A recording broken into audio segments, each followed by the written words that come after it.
Welcome back on our journey together. The magic carpet. I'm the genie of the lamp. Come with me. Globe trotting,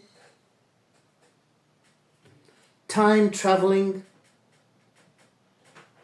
to the future, to the past. Why is this important? It's called experientialism. If you live your whole life in one room, in one office, you have lived one day for 40 years. You have lived the same day 1,001 times. It's much better living 1,001 days and nights different rather than the same day for 1,001 days and nights. It's something that people have to think about.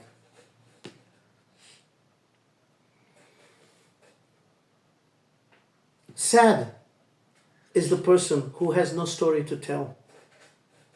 The person says, I spent half of my life at school, half of my life at work.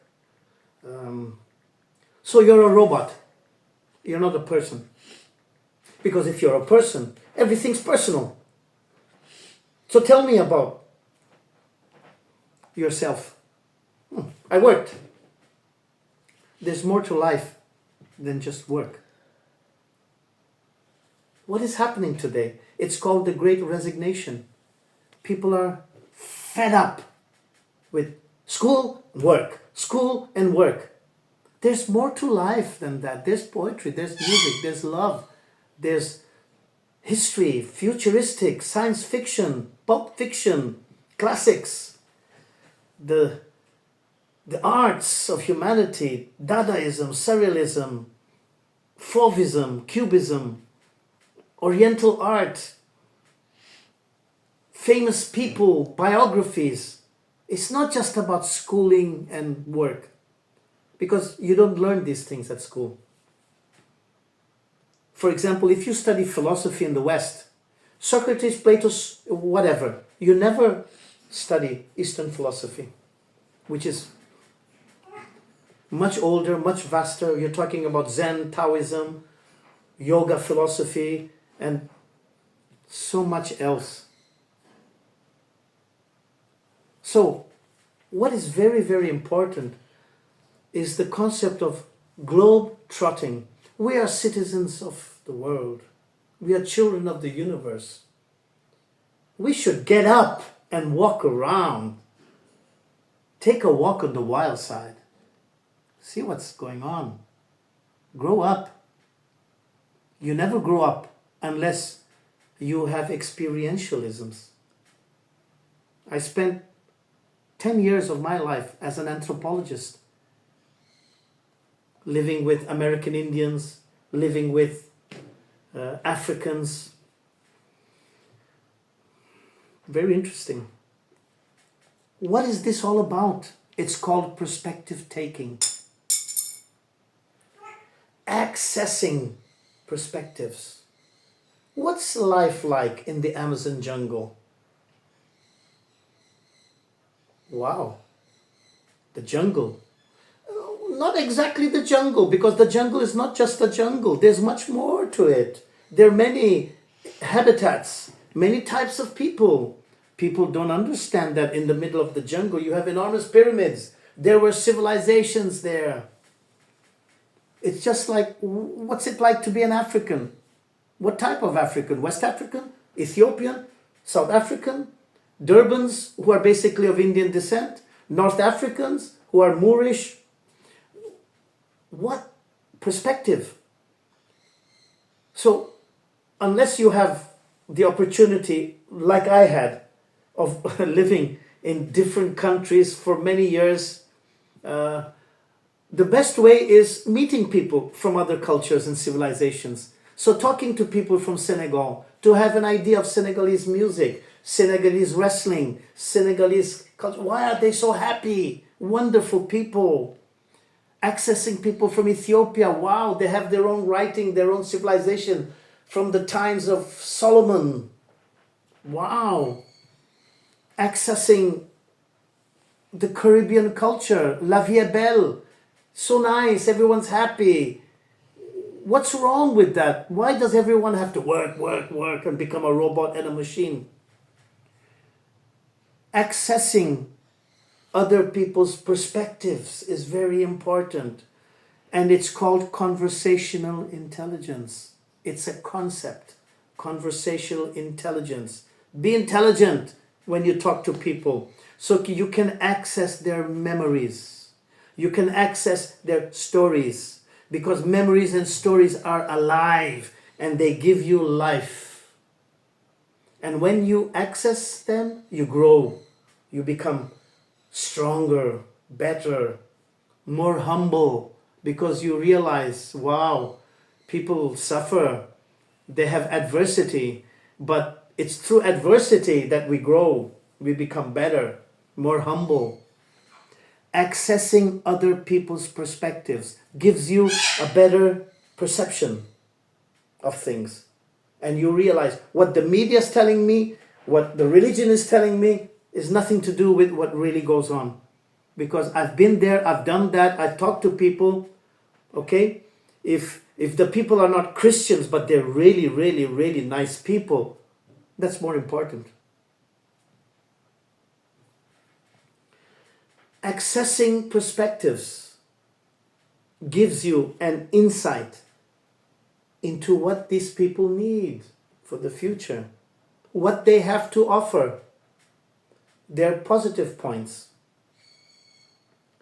What has happened over the last hundreds of years is that cultures based on religious superiority, because our God is the true God, our book is the true book, have depreciated other cultures and other civilizations.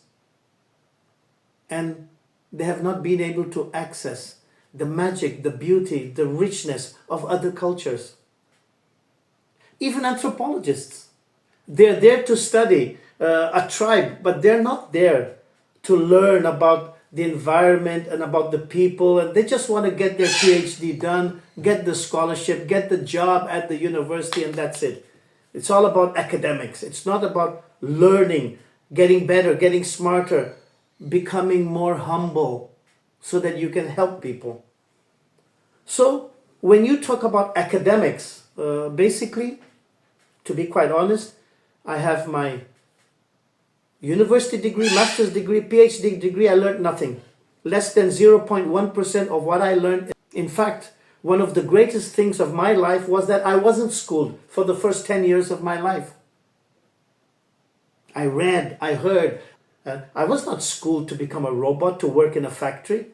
We don't come from that culture.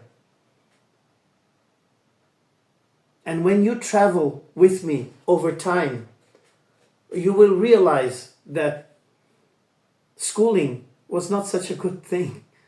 Most of the people who are of the global south went to Europe and America and got schooled there. They lost their heritage. They lost their memories. They lost their references.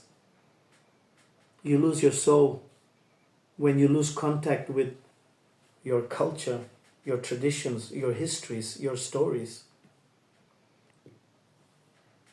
Globe-trotting. Wow. So wonderful. The world is a wonderful place. People are there. Let's get to know people. Animals. Parrots. All kinds of zoos. All kinds of natural reserves. Imagine if a person spends all his life in a factory or an office and has not traveled around the globe, has not time traveled. He has no concept of history and stories and legends and mythologies and all of that. What a boring person.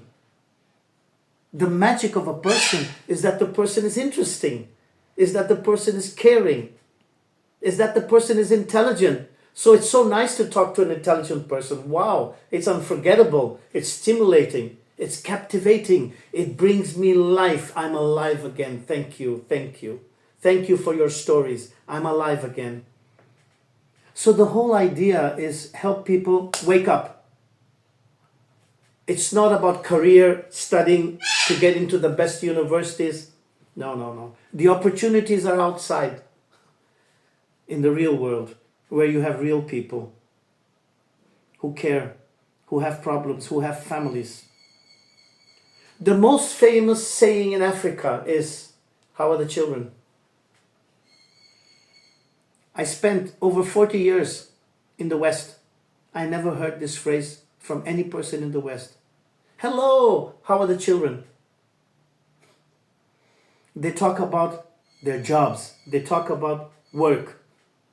So boring. So for 40 years, I entertained them. I never needed a job because everyone was hiring me as a coach, as a consultant, as a mentor, because they just wanted to be with me, to get a little bit of my life, to listen to my stories, to help them become alive again, because they belong to the walking dead. That's why when you watch Western television, Western cinema, it's death and destruction. It's Freddy Krueger, Friday the 13th, The Walking Dead. It's death and destruction all the time. And their reality is death and destruction. Life is sacred. Life is valuable. Life is precious. It's about love and kindness. You must travel through time. Go back. The fruit of knowledge, the fruit of history, the treasures of time. King Solomon's mines of treasure of knowledge.